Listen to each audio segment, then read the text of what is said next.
കേരളത്തിൽ വർഗീയ പ്രസ്താവനകൾ നടത്തുന്നതിൽ ഏതാണ്ടൊരു ഒറ്റയാൻ യുദ്ധമാണല്ലോ SNDP യോഗം ജനറൽ സെക്രട്ടറി വെള്ളാപ്പള്ളി നടേശൻ നടത്തിക്കൊണ്ടിരിക്കുന്നത്. സഹപോരാളിയായി ഈ രംഗത്ത് നല്ല പ്രാവീണ്യമുള്ള ആളായിട്ടും PC ജോർജിനെ വയ്ക്കാൻ നിവൃത്തിയില്ല.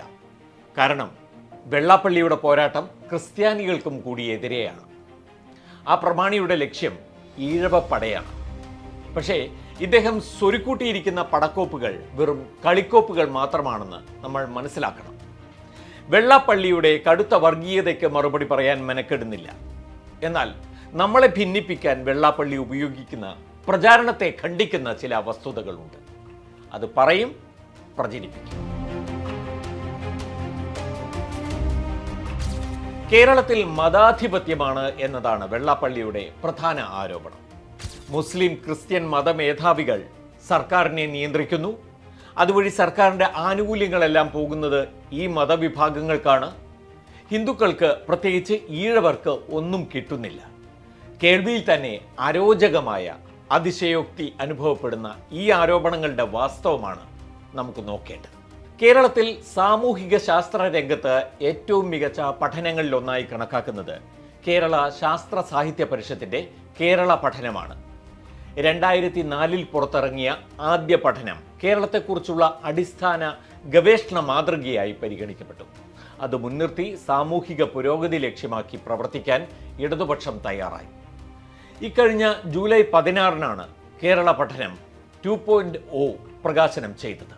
കോഴിക്കോട് മെഡിക്കൽ കോളേജ് പത്തോളജി വിഭാഗം മുൻ മേധാവിയും ജനകീയാരോഗ്യ പ്രവർത്തകനുമായ ഡോക്ടർ KP അരവിന്ദന്റെ നേതൃത്വത്തിലുള്ള വിദഗ്ധ സമിതിയാണ് റിപ്പോർട്ട് തയ്യാറാക്കിയിട്ടുള്ളത്. വെള്ളാപ്പള്ളി നടേശൻ തന്റെ നട്ടാൽ കുരുക്കാത്ത നുണപ്രചാരണം വേദികൾ തോറും നടത്തിക്കൊണ്ടിരിക്കുമ്പോൾ തന്നെ അതിന്റെ അടിവേര് പിഴുതെറിയുന്ന പഠനം പുറത്തു വന്നു എന്നത് 2004 മുതൽ 2019 വരെയുള്ള 15 വർഷങ്ങളിലെ പഠനമാണ് ഇത്. നമുക്ക് ഈ പഠനത്തിലെ ഏറ്റവും പ്രധാനമായ നിഗമനങ്ങൾ പരിശോധിക്കാം. കേരളത്തിൽ സർക്കാർ ജോലികളിൽ ഏറ്റവും കൂടുതൽ പ്രാതിനിധ്യം ഏത് സാമുദായിക വിഭാഗത്തിനാണ്? ഏറ്റവും കുറവ് പ്രാതിനിധ്യം ഏത് വിഭാഗത്തിനാണ്? വെള്ളാപ്പള്ളി നടേശന്റെ വർഗീയ സിദ്ധാന്ത പ്രകാരം കേരളത്തിലെ മുസ്ലിങ്ങളാണ് സംവരണ തോത് അട്ടിമറിച്ച് പിന്നാക്ക വിഭാഗക്കാരുടെ അവസരങ്ങൾ പോലും തട്ടിയെടുക്കുന്നത്. എന്നാൽ കേരള പഠനത്തിന്റെ അടിസ്ഥാനത്തിൽ നോക്കിയാൽ ഏറ്റവും കുറവ് പ്രാതിനിധ്യം മുസ്ലിങ്ങൾക്കാണ്. 2019 കേരളത്തിലെ ജനസംഖ്യയിൽ 27.3% മുസ്ലിങ്ങൾ. സർക്കാർ ജോലികളിൽ അവരുടെ പ്രാതിനിധ്യം പക്ഷേ 13.8%. അതായത് 98.2% കുറവ്.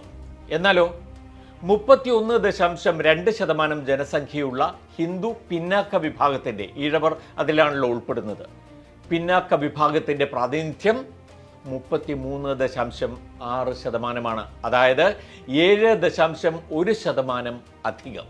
ശ്രീ വെള്ളാപ്പള്ളി വർഗീയതയുടെ കരിമഷി തീണ്ടാത്ത കണ്ണുകൾ കൊണ്ട് കാണൂ. മുസ്ലിങ്ങൾക്ക് 98.2% കുറവ്, പിന്നാക്കക്കാർക്ക് 7.1% അധികം.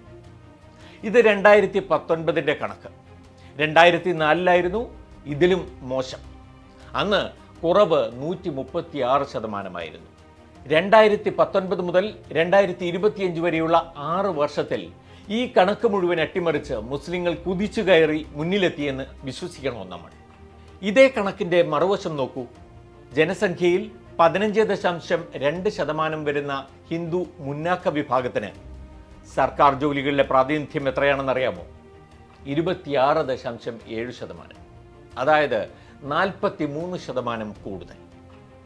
സർക്കാർ സർവീസിൽ സവർണാധിപത്യമെന്ന് ആരെങ്കിലും പറഞ്ഞാൽ ഒരു തെറ്റുമില്ല. എന്നാൽ പട്ടികജാതി വിഭാഗങ്ങൾക്ക് 7.4%, പട്ടിക വർഗ വിഭാഗങ്ങൾക്ക് 28.1% കുറവാണ് പ്രാതിനിധ്യം. ഇതിനിടയ്ക്ക് ശ്രദ്ധിക്കേണ്ട മറ്റൊരു വസ്തുത കൂടി ഈ പഠനത്തിലുള്ളത് പറയേണ്ടതുണ്ട്.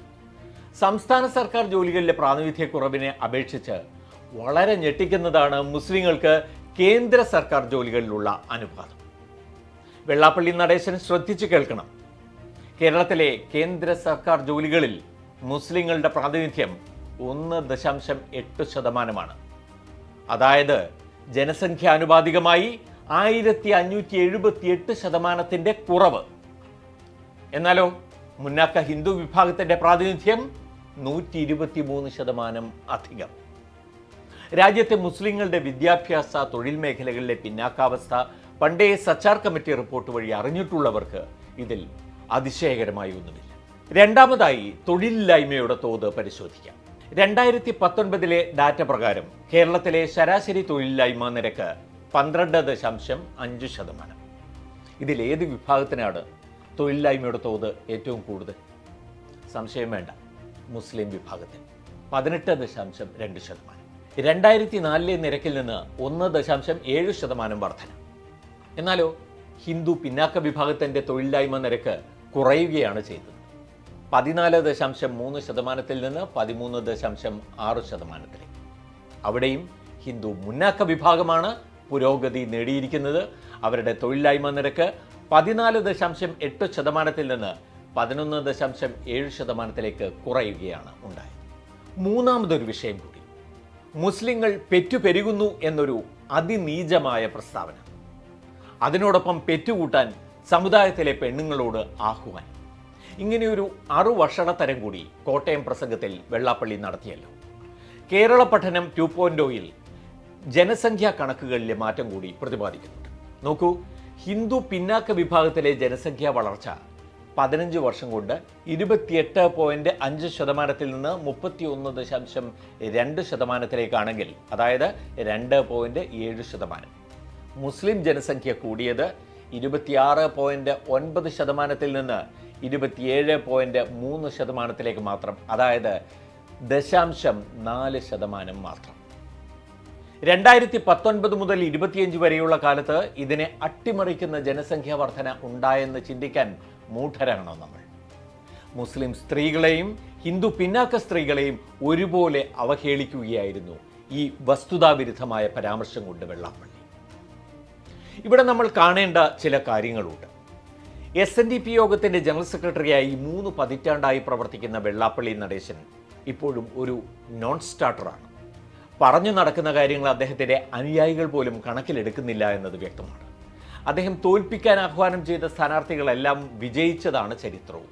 പക്ഷേ ഒരു നുണ 1000 തവണ ആവർത്തിച്ചാൽ സത്യമെന്ന് കരുതാൻ ആളുകളുണ്ട് ഇവിടെ, പ്രത്യേകിച്ച് മുസ്ലിം സമുദായത്തിനെതിരെ ആയാൽ. പൊതുവെ കേരളീയ സമൂഹം, പിന്നാക്ക വിഭാഗക്കാർ ഉൾപ്പെടുന്ന വലിയൊരു വിഭാഗം, മുസ്ലിമിൻ്റെ വിദ്യാഭ്യാസ സാമൂഹിക മുന്നേറ്റങ്ങളെ സംശയത്തോടെ കാണുന്നവരാണ്. ക്രിസ്ത്യൻ പുരോഹിതർ ഉൾപ്പെടെ എൻഡോസ് ചെയ്ത് പൊതുബോധത്തിൽ അടിച്ചേൽപ്പിക്കാൻ ശ്രമിച്ച ലവ് ജിഹാദ്, നാർക്കോട്ടിക് ജിഹാദ് തുടങ്ങിയ ആരോപണങ്ങൾ എത്ര തന്നെ നിഷേധിച്ചാലും നിശേഷം തുടച്ചു നീക്കപ്പെടുന്നില്ല.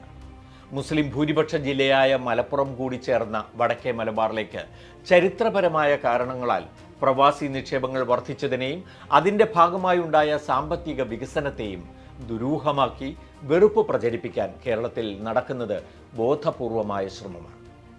അതിൻ്റെ അടിവേരറുക്കാൻ ഉത്തരവാദപ്പെട്ട സർക്കാർ ഒന്നും മിണ്ടാതിരിക്കുകയാണ്.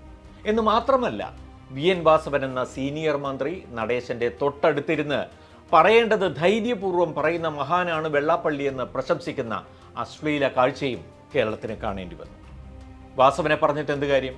മലപ്പുറത്ത് ഹിന്ദുക്കൾക്ക് ശ്വാസം കഴിക്കാൻ പോലും കഴിയുന്നില്ലെന്ന് പ്രസംഗിച്ചു വന്ന നടേശനെ കുമാരനാശാനോട് പോലും താരതമ്യം ചെയ്ത് പ്രശംസാവാചകങ്ങൾ കൊണ്ട് മൂടിയ മുഖ്യമന്ത്രി ഉള്ളിടത്ത് ഇതൊക്കെ എന്ത്?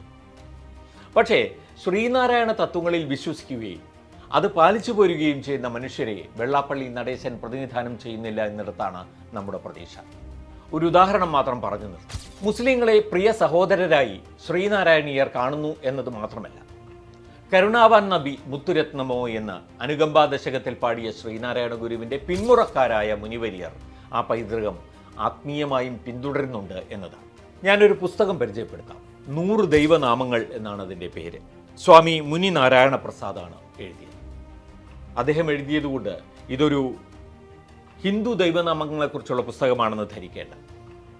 ഖുർആനിൽ പറഞ്ഞിരിക്കുന്ന 100 ദൈവനാമങ്ങളെക്കുറിച്ചാണ് ഈ പുസ്തകം. എഴുതിയ സ്വാമി മുനി നാരായണ പ്രസാദ് നാരായണ ഗുരു പരമ്പരയിലെ സന്യാസി, നടരാജ ഗുരുവിൻ്റെയും ഗുരു നിത്യചൈതന്യയുടെയും ശിഷ്യൻ, നാരായണ ഗുരുകുല പ്രസ്ഥാനത്തിൻ്റെ ഇപ്പോഴത്തെ അധിപൻ. അല്ലാഹു എന്നതുൾപ്പെടെ 100 ദൈവനാമങ്ങൾ ഖുർആനിലുണ്ട്. അത് കേൾക്കുമ്പോൾ ഒരു വേദാന്തിയുടെ ഉള്ളിലൂടെ കടന്നു പോകുന്ന ചിന്തകളാണ് ഈ പുസ്തകത്തിലുള്ളത് എന്നാണ് സ്വാമി മുനി നാരായണ പ്രസാദ് പറയുന്നത്. അതായത് ശ്രീനാരായണ പ്രസ്ഥാനത്തിൻ്റെ പിന്മുറക്കാർ, യഥാർത്ഥ പിന്മുറക്കാർ ഇസ്ലാമിനെയും മുസ്ലിങ്ങളെയും കാണുന്നത് പല മതസാരവും ഏകം എന്ന ഗുരുവാക്യത്തിലൂടെയാണ് എന്ന് നമ്മൾ അറിയാം. സത്യാനന്തര ലോകത്തിൻ്റെ ചന്തപ്പറമ്പിലാണ് നമ്മൾ. അടിസ്ഥാനമൊന്നുമില്ലാതെ അസത്യങ്ങളും അർത്ഥസത്യങ്ങളും വിൽപ്പന ചരക്കാക്കിയിരിക്കുന്ന ചന്ത. അവിടെ വിൽക്കപ്പെടുന്ന വലിയൊരു ബലൂണാണ് വെള്ളാപ്പള്ളി നടേശൻ. സത്യത്തിൻ്റെ മുനവച്ച് ഒറ്റ കുത്തുകൊടുത്താൽ ഷഠയെന്ന് പൊട്ടിപ്പോകാവുന്ന ബലൂൺ.